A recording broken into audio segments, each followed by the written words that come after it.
conversation to celebrate some of the amazing accomplishments of our members and to uplift the important work that they do every single day. When we talk about Black history, it is important for us to recognize that our members and all workers that strengthen our care economy are the living illustrations of Black history. They are history in the making, and I'm really, really excited to introduce you to some of these history makers right now. But I did want to let you know that we'll all be wearing masks during this conversation out of an abundance of caution. And so I am so pleased to introduce one of our founding members of our union, Ms. Alberta Walker. Alberta is a home care personal assistant for individuals with disabilities and has been a union member since 2001. She continues to be one of our most active members and is known for leading her fellow personal assistants to their very first contract with the state of Illinois back in 2003. She is responsible for signing up thousands of members into the union and really is a true leader in the home care movement. Alberta currently sits on our executive board and serves as chair of our home care division. I would like to also introduce Patricia Evans. Patricia Evans is also an active home care leader and has been a member of our local for 11 years. And during this time, I can tell you she's worn a whole bunch of hats. She's been a trainer, educator, bargaining committee member, spokesperson, and member organizer. And she is also a member of our executive board. I'm also pleased to introduce Jamila Wilson. Jamila is a licensed home care child care provider and has been a tremendous resource for parents in my old neighborhood, the Austin area of Chicago, for 17 years. She passionately believes that no one should have to struggle to afford child care and is fighting to make child care a right for all families in Illinois. Jamila has been an active member of our union for over 12 years. And last, but certainly not least, please welcome Tasha Kelly, no relation. She doesn't have the extra E like I do.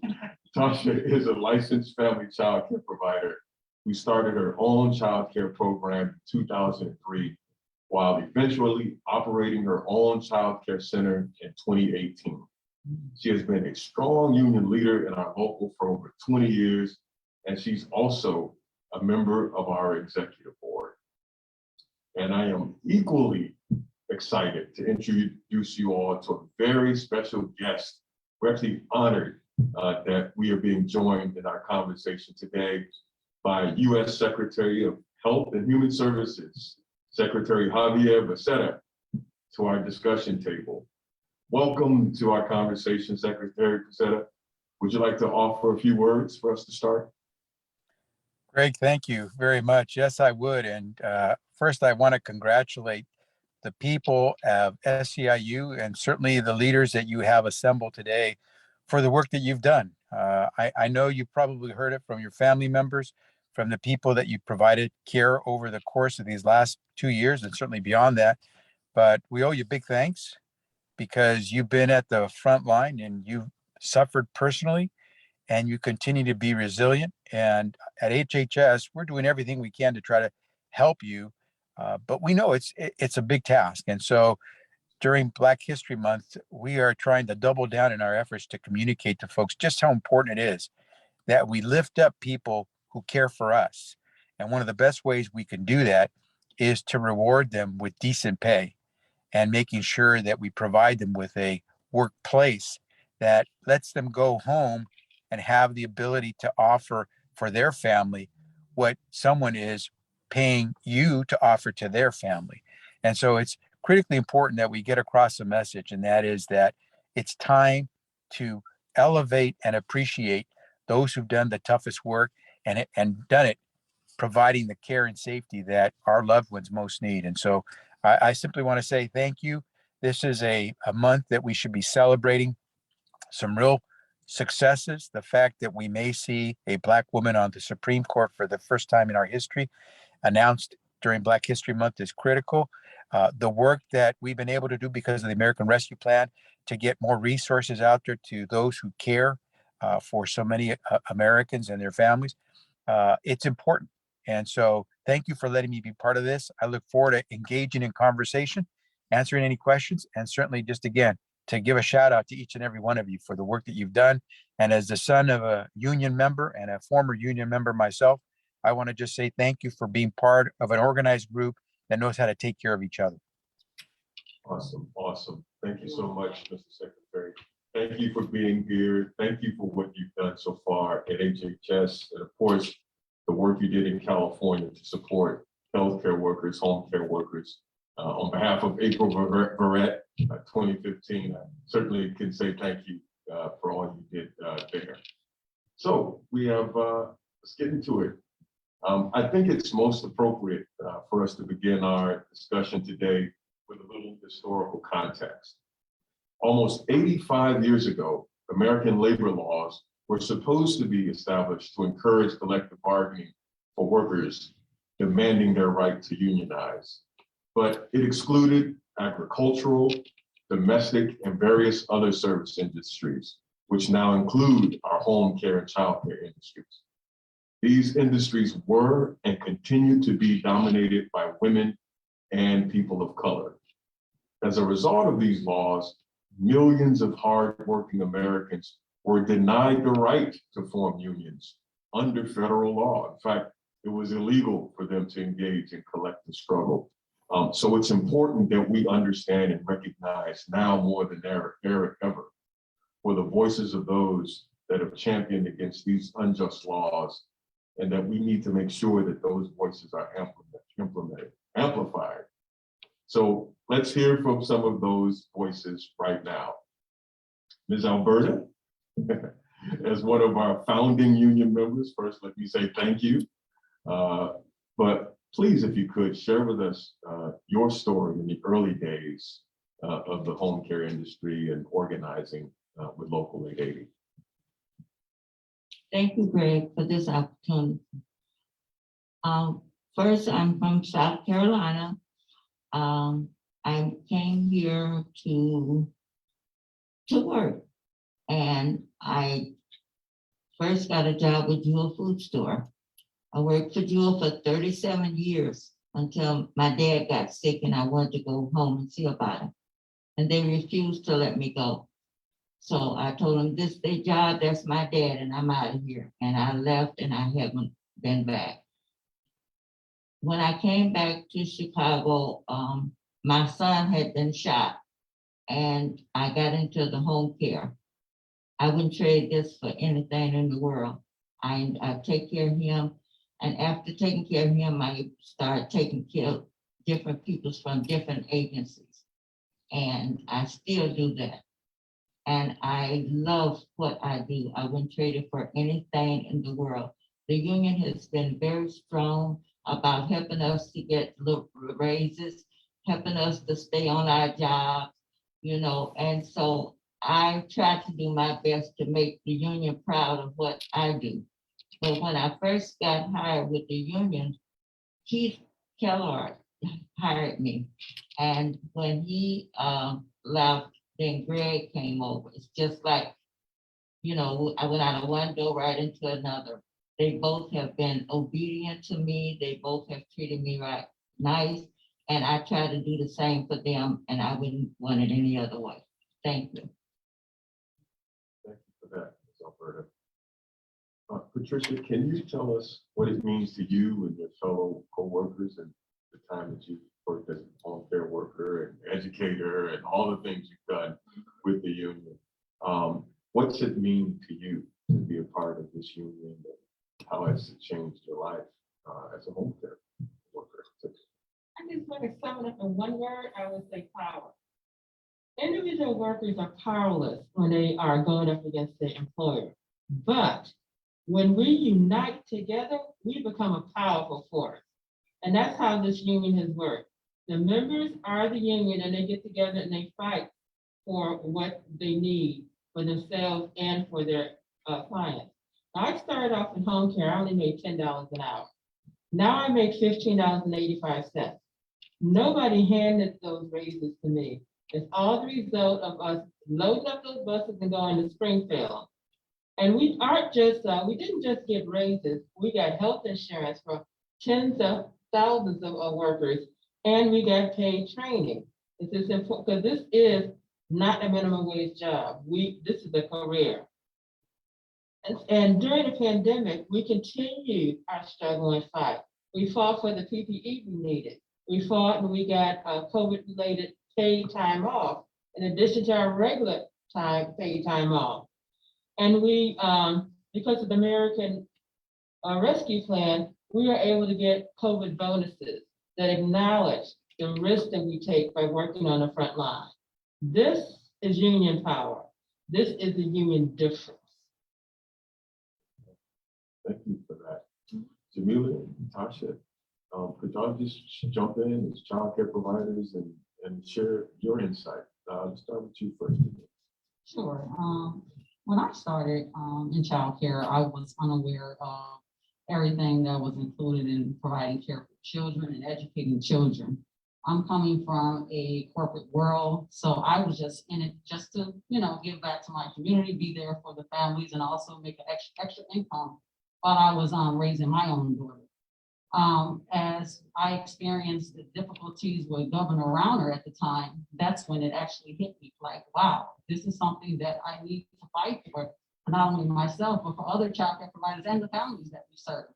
So piggyback off of what Ms. Patricia was saying, not only did we receive raises, we received everything that was included as well as healthcare. We have a community of people where we can come to and discuss issues that concerns us.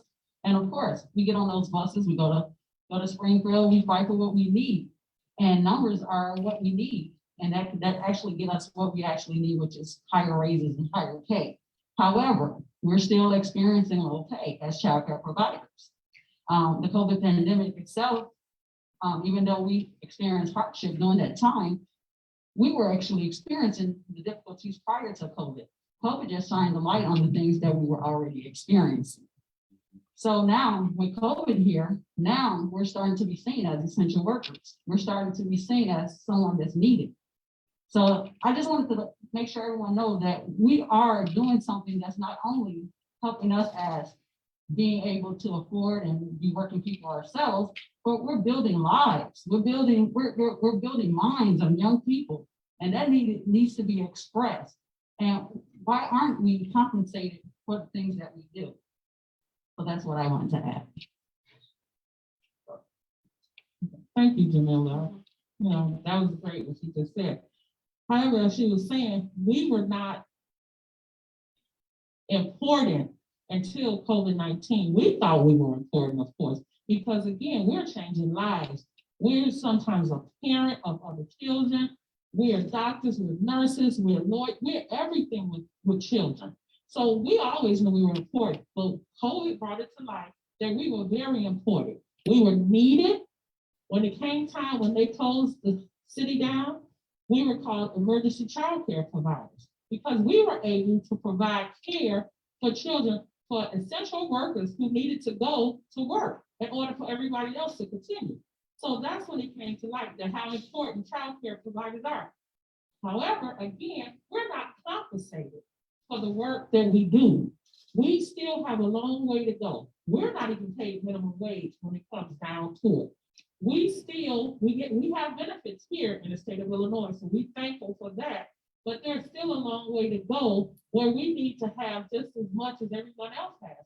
Being paid $15 an hour or more, being healthcare benefits for our family, and also 401. So there's still a long way for us to go. However, we know that COVID-19 brought a light to what we do, and we appreciate that. Thank you. Speaking now will be a great time for Secretary Becerra to join the conversation and introduce us to the history-making legislation that would once and for all invest in our care economy and ultimately change all of the things that you all have been talking about so much. I'd love to have Speaker, I knew I'd do this. Secretary Becerra offer his thoughts. Well, first, the stories that you have just told are so familiar that America finally discovered that you are essential workers, but you've been treated like dispensable workers for most of the time that you've been doing this work. And certainly you've not been recognized through your wages for what you do. It's only when, of course, it's an emergency that all of a sudden people panic and say, oh, well, we got to make sure you're around. And so I think this is the moment we have to take advantage of. And fortunately, in Congress and the House, the House members passed the Build Back Better agenda, scale back from what it was originally proposed, but still, when you can get $150 billion dedicated to this, that's a big deal. We just got to get it through the Senate. But what it would mean is that we would actually dedicate money through this legislation so we can make sure that we're supporting you, the workforce, directly supporting you. $1 billion over 10-year period to support you through a process that would allow these employers to be able to start scaling up what they can afford to pay, because they're on tight budgets as well. But that's not a reason to not pay decent wages to those who are doing all the hard work. And so one of the principal components of the Build Back Better bill when it comes to home and community-based services is that we have to elevate the workforce, because we can't have you leaving an essential job because all of a sudden you find you can actually get paid more if you go work just down the street of who knows where, one of those fast food places. And so we have to really make it so that we reward those who care for the ones we love the most. And so Build Back Better lets us make an investment that's unprecedented. We just got to get it over the finish line. And President Biden's been working really hard to try to get it over the finish line.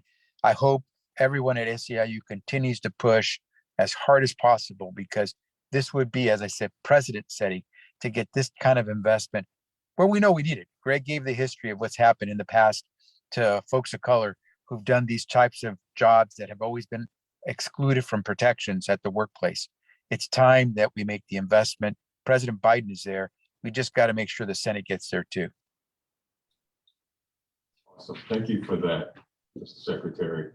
If I could ask you, Patricia, just real quickly, how do you think Build Back Better as a home care worker? I know you've been talking about it now for a number of months. And I just think it's important that we nail for people, like all the things that we've talked about at the root of them, right? Much of it is lack of funding. And Build Back Better is an opportunity for us to address that problem. Can you speak to your feelings, how you think Build Back Better would help home care workers in particular? Build Back Better would be transformational for the home care industry.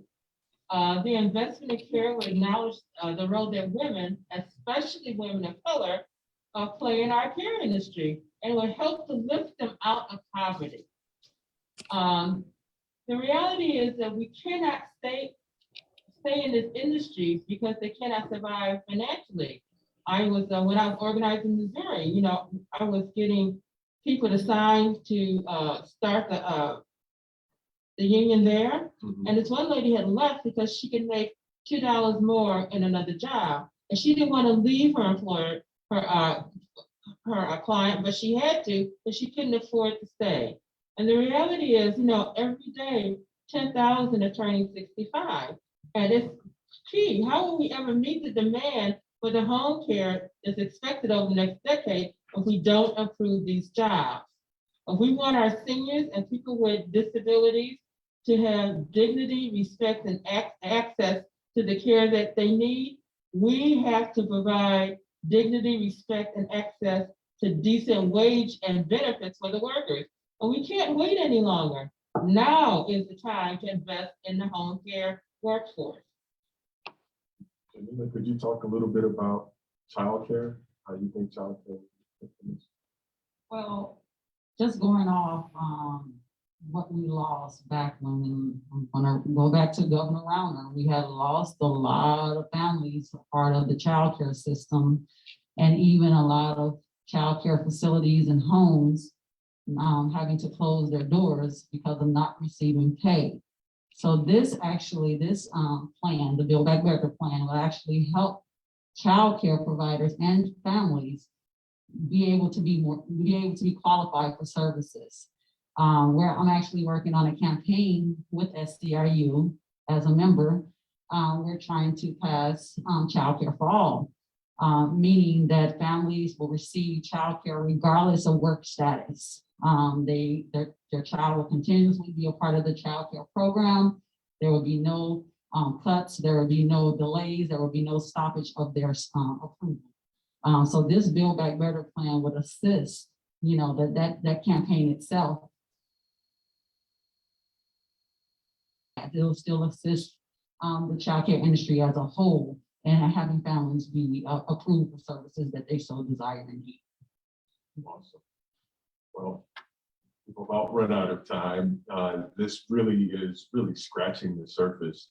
I'd invite Secretary Becerra to offer some closing thoughts for us, if he would.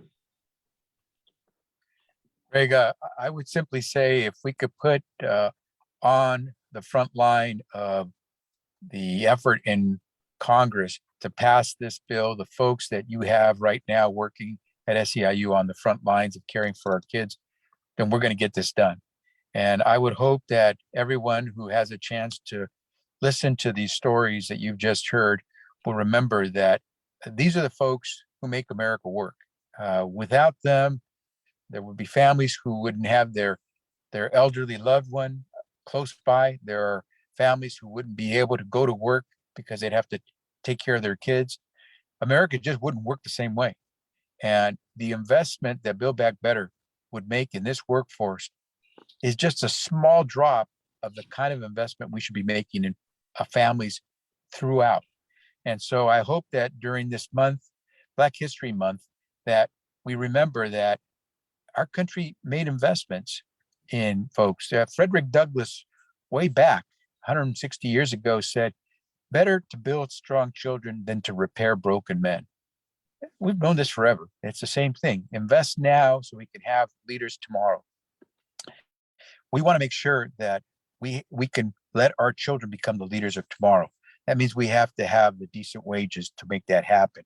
And while we're taking care of someone else's loved one, someone should remember that we've got loved ones at home too, that we hope that we'll get to be those leaders of tomorrow. So thank you to each and every one of you for what you do. Thank you to SEIU for being such a bulldog on this issue. And Greg, thank you very much for letting me participate in what is, I think, a proud moment where we talk about how we're going to make this country work better for everybody. Awesome. Again, thank you so much, Mr. Secretary, for joining us and all that you're doing on behalf of working people in this country. And as we prepare to close, of course, this conversation is being held on the last day of Black History Month. But as we like to say, Black history is every day of the year, and it is in fact American history. And so we understand that in this moment, it's important that working people come together, share stories, so that we can all be stronger together to make this place even better than what it is today. So thank you, everyone that's joined us, and take care, everybody. Thank you all. Thank you. Thank you.